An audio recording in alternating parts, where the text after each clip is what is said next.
Kære medlemmer, vi skal til valg den 24. marts. Ja, faktisk så skal vi til 2 valg. Dels så er der jo et folketingsvalg, som blev udskrevet her forleden, men der er også et valg til vores generalforsamling i Odsherred Lærkreds.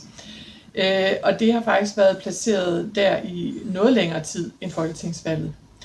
Både næstformand Anders Christensen og jeg selv, vi er på valg, og vi genopstiller begge 2. Og desuden så er der også valg af et kredsstyrelsesmedlem, der Vibeke Nielsen, som har været her i nogle år. Hun har valgt at stoppe for at gå på pension. Derfor så er det faktisk vigtigt, at du møder op og gør din indflydelse gældende. Vi er klar over, at det godt kan kollidere lidt med de der folketingsvalg, men husk, at der er jo mulighed for at brevstemme, så man har faktisk mulighed for at deltage til generalforsamlingen.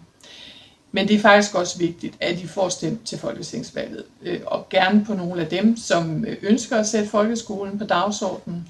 Så også her en opfordring til at gøre jeres indflydelse gældende på det område, fordi folkeskolen kan mere, hvis vi giver den muligheden. Så vil vi også gerne gøre lidt reklame for vores medlemskursus for aktive medlemmer her i Odsherred Lærkreds. Det afholder vi den 24. og 25. april, og vi får i år blandt andet besøg af formand for undervisningsudvalget, Regitze Flanov, og vores lokale hovedstyrelsesmedlem, Kim Zachariasen.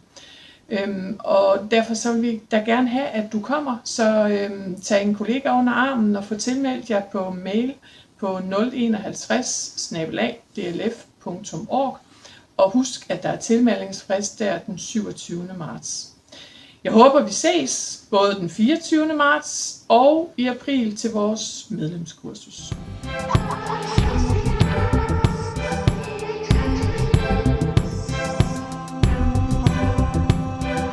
Fagforeningen